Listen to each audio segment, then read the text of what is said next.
Hi students, this is ఫండి. Welcome back to my channel. జనవరి 29 తోటి బీఈ లేదా బీటెక్ వాళ్ళకి సంబంధించిన జేఈ మెయిన్ ఎగ్జామ్స్ అయితే సక్సెస్ఫుల్గా కంప్లీట్ అయిపోయినాయి. 5 రోజుల పాటు 10 సెషన్స్లో అయితే ఎగ్జామ్ జరిగింది. అయితే రిజల్ట్ ఎప్పుడు వస్తుంది, అసలు రిజల్ట్ అంటే ఎలా ఉంటుంది ఏంటి అనేది ఈ వీడియోలో మీతో డిస్కస్ చేస్తాను. నేను మనకి 2 సెషన్స్ ఉంటాయని మీ అందరికీ తెలుసు. జనవరి 1, ఏప్రిల్ 1. జనవరిలో మనకు కొంత పర్సెంటేజ్ రావచ్చు, ఏప్రిల్ కూడా రాస్తే ఇంకొక పర్సెంటేజ్ వస్తుంది. ఈ రెండిట్లో మనకి బెస్ట్గా వచ్చిన పర్సెంటేజ్ తీసుకొని ఏప్రిల్ 17న ర్యాంకులు అనౌన్స్ చేయడం అయితే జరుగుతుంది. ఇప్పటి వరకు వాళ్ళు ఇచ్చిన ఇన్ఫర్మేషన్ అయితే అది. కాబట్టి ప్రస్తుతం మనకి జనవరి సెషన్ వరకే రాశాం కాబట్టి మనకి ర్యాంకులు అయితే ఇవ్వరు, పర్సెంటైల్ మాత్రమే మనకి ఇస్తారు. అది ఎప్పుడు వస్తుంది ఏంటి అంటే, ఇప్పుడు 29కి ఎగ్జామ్స్ అయిపోయినాయి. మనకి నిన్నటితోటి ఎగ్జామ్స్ అయితే క్లోజ్ అయిపోయినాయి. మరి ఇప్పుడు ఏం జరుగుతుందంటే, ఇవాళ బీఆర్కి ఎగ్జామ్ ఉంది 30న. సో నెక్స్ట్ ఒక 4 డేస్లో, అంటే నేను అనుకోవటం ఫిబ్రవరి 4th కల్లా లేదా 5th, ఫిబ్రవరి 4th లేదా 5th కల్లా మీకు కీ అను రెస్పాన్స్ షీట్స్ అనేది ఇస్తారు. అంటే క్వశ్చన్ పేపర్స్ 10 క్వశ్చన్ పేపర్లు జరిగినాయి కాబట్టి ఆ క్వశ్చన్ పేపర్స్ వాటి కీ, వాళ్ళు ఇచ్చిన కీ అది ఇస్తారు. అలాగే రెస్పాన్స్ షీట్ అంటారు. రెస్పాన్స్ షీట్ అంటే మనం ఏమి రాసాం, ఏ క్వశ్చన్కి ఏ ఆన్సర్ పెట్టాం అనేది ఇస్తారు. అది కరెక్టా రాంగ్ అని ఇవ్వరు, మనం డౌన్లోడ్ చేసుకోవాలి. రెస్పాన్స్ షీట్ అంటే ఒక రకంగా ఓఎంఆర్ షీట్ అనుకోండి.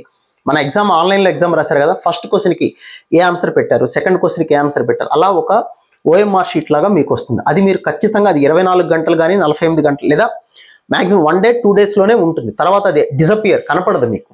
కాబట్టి ఖచ్చితంగా అది వచ్చినప్పుడు నేను కూడా ఇంటిమేట్ చేస్తాను. మీరు అది రాగానే డౌన్లోడ్ చేసుకోండి. 10 క్వశ్చన్ పేపర్స్ ఉంటాయి. మీరు ఏ రోజు ఏ సెషన్ రాశారో చూసుకొని దాని కీ ప్రకారం మీరు ఆ క్వశ్చన్స్ కరెక్ట్ చూసుకుంటే ఎంత స్కోర్ వచ్చిందో మీకు తెలుస్తుంది. స్కోర్ ఎప్పుడు కూడా వాళ్ళు మనకి చెప్పరు, ఓన్లీ పర్సెంటేజ్ మాత్రం ఇస్తారు. కాబట్టి మన స్కోర్ మనమే కౌంట్ చేసుకోవాల్సి ఉంటుంది.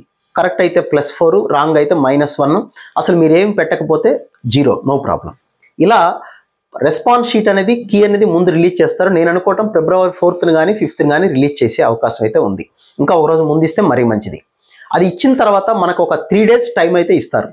అట్లీస్ట్ 2 డేస్ టైం అన్నా ఇస్తారు. ఆ క్వశ్చన్ పేపర్స్లో ఏదన్నా క్వశ్చన్కి 2 ఆప్షన్స్ ఉన్నాయా లేదా ఆన్సర్ లేకపోవచ్చు, ఇలా జరగచ్చు. అంటే జనరల్ మిస్టేక్స్ అనేది ఉంటాయి కదా, అలాంటి మిస్టేక్స్ ఏదన్నా ఉంటే కొంత డబ్బులు కట్టి ఒక్కొక్క క్వశ్చన్కి 300, 400 వాళ్ళు ఏదో చెప్తారు, ఛాలెంజ్ చేయమంటారు. అది మీరు చేయాల్సిన పని లేదు. స్టూడెంట్స్ కావాలంటే చేసుకోవచ్చు. జనరల్గా ఏం చేస్తారంటే, మాలాంటి కాలేజీలో లెక్చరర్స్ లేదా కాలేజీ వాళ్ళు ఏం చేస్తారంటే, ఇదిగో ఈ క్వశ్చన్కి 2 ఆన్సర్స్ కరెక్టు, లేదా ఈ క్వశ్చన్కి అసలు ఆన్సరే లేదు అని మేము ఒక్కొక్క క్వశ్చన్కి మహా అయితే 10 తప్పులు ఉన్నాయనుకోండి, ప్రతి క్వశ్చన్కి ఒక 300, 400 వాళ్ళు ఏది చెప్తుంది. ఇంకా అది రాలేదు కాబట్టి నేను కూడా డైరెక్ట్గా చెప్పలేకపోతున్నాను. ఆ డబ్బులు కట్టి మేము క్వశ్చన్కి ఆన్సర్, ఈ ఆన్సర్ కాదు ఈ ఆన్సర్ మేము ఛాలెంజ్ చేస్తాం. ఒకళ్ళు ఛాలెంజ్ చేసినా చాలు, అది కీ కరెక్షన్ మారుస్తారు తప్పు కనుక ఉంటే. లేకపోతే అది కాదు అదే ఆన్సర్ అని వాళ్ళే చెప్తారు.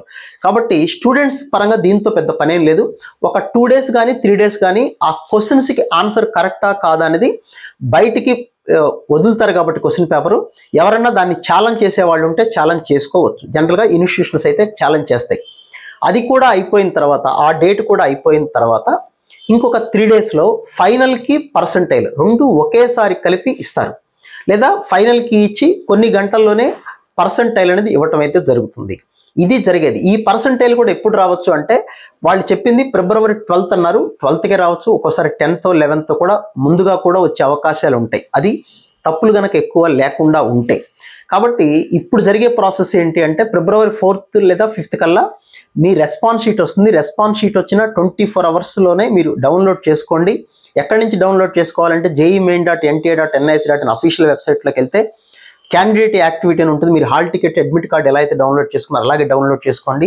అక్కడే మీకు క్వశ్చన్ పేపర్స్ కనపడతాయి, అది కూడా డౌన్లోడ్ చేసుకోవచ్చు. నెక్స్ట్ కీ ఛాలెంజెస్ ఉంటాయి. అది అయిపోయిన తర్వాత పర్సెంటైల్ అనేది ఇస్తారు.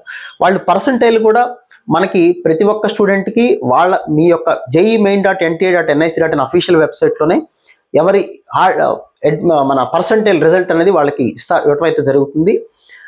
ప్రతి సబ్జెక్ట్లోనే ఎంత పర్సెంటైల్ వచ్చింది, అలాగే ఓవరాల్గా ఎంత పర్సెంటేజ్ వచ్చింది అనేది ఇస్తారు. ర్యాంకులు అయితే ఇవ్వరు, స్కోర్ కూడా వాళ్ళు ఇవ్వరు. కాబట్టి ఇది ఇప్పటి నుంచి జరగబోయేటువంటి నెక్స్ట్ ప్రోగ్రామ్ జేఈ మెయిన్ పరంగా. సో మీరైతే ఐపీ ఎగ్జామ్స్ ఉన్నాయి, అలాగే బాగా నాకు ఐపీ బ్రహ్మాండంగా చేయగలనుకున్న స్టూడెంట్స్ అయితే ఒక రకంగా మెయిన్స్కి ప్రిపేర్ అవ్వచ్చు, లేదా అడ్వాన్స్ కూడా ప్రిపేర్ అవ్వండి. అది ఎలా ఏంటనేది ఇంకొక వీడియోలో మీతో డిస్కస్ చేస్తాను. ఇది రిజల్ట్ ఎప్పుడు అంటే విషయం అయితే అది. Wish all good luck. ఇంకా మీకు ఏదైనా డౌట్ ఉంటే నేను లైవ్కి వచ్చినప్పుడు డిస్కస్ చేద్దాం. Thank you.